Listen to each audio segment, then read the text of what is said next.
Bismillahirrahmanirrahim. Sebelumnya terima kasih Ibu atas kesediaannya untuk saya wawancarai. Di sini saya mempunyai tugas itu untuk mencari permasalahan dalam lingkungan belajar. Kemudian setelah saya identifikasi itu, saya menemukan ada 3 permasalahan. Yang pertama tentang kurangnya peserta didik dalam berakhlak karimah. Kemudian yang kedua, di antara mereka itu sulit untuk menumbuhkan rasa kasih sayang. Kemudian yang ketiga, tentang potensi berpikir mereka sangat rendah. Yang ingin saya tanyakan itu Bu, yang pertama ini tentang kurangnya peserta didik dalam berakhlak karimah itu disebabkan karena peserta didik tidak sering mengikuti kegiatan-kegiatan keagamaan.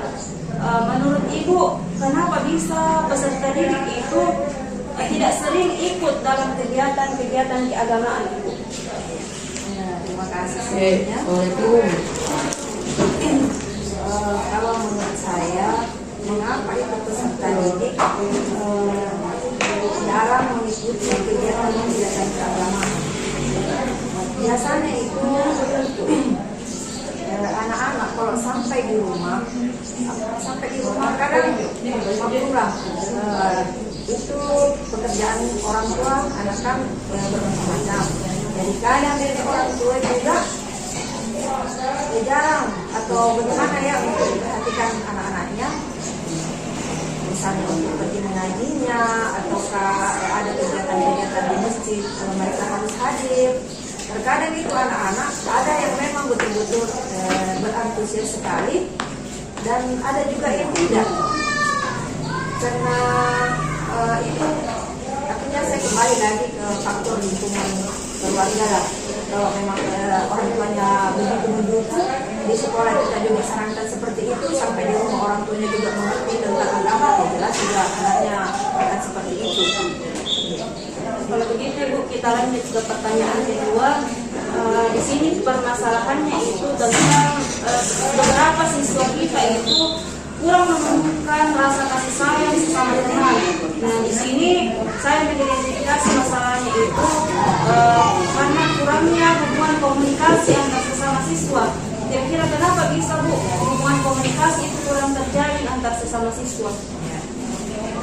Karena di sekolah kita ini memang itu anak-anak yang bersekolah di sini itu rata-rata dia berkeluarga.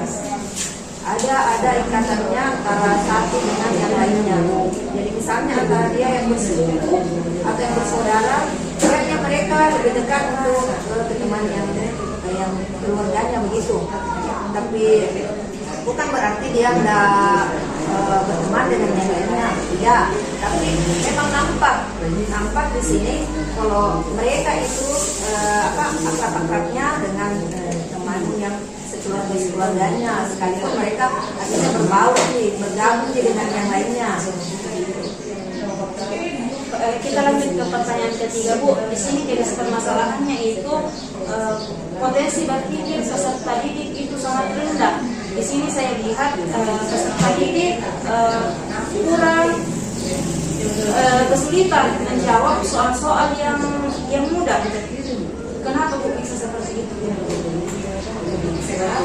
Kalau saya itu di kelas, itu kadang anak-anak memang sulit menjawab karena bagaimana ya, kadang itu anak-anak juga tidak terlalu biasa mengerti bahasa. Tentunya dia masih kental sekali dengan bahasa yang ada di daerahnya. Jadi kadang kalau ada pertanyaan, dia masih bertanya lagi, Bu, ada nggak ini jawabannya? Sekalipun mungkin itu pertanyaannya, jawabannya gampang sekali, tapi arah dari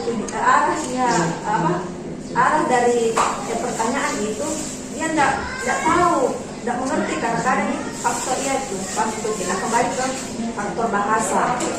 Karena kadang anak-anak tidak mengerti, oh kalau bahasa Indonesianya ini, bahasa Makassarnya ini, jadi kadang dia terlalu kental dengan bahasanya, sehingga biasa pertanyaan-pertanyaan yang gampang saja dia tidak tahu, karena itu kembali ke faktor bahasa. Sebentar kalau kita sudah jelaskan ini, oh gampang jawabannya, karena dia sudah tahu, oh bahasa Indonesia misalnya pada ini. Ya, begitu Bu.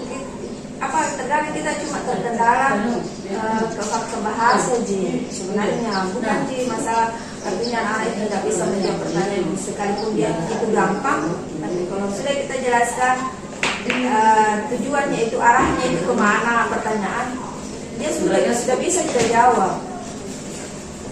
Kalau begitu Pak, terima kasih atas kesediaannya. Terima kasih banyak.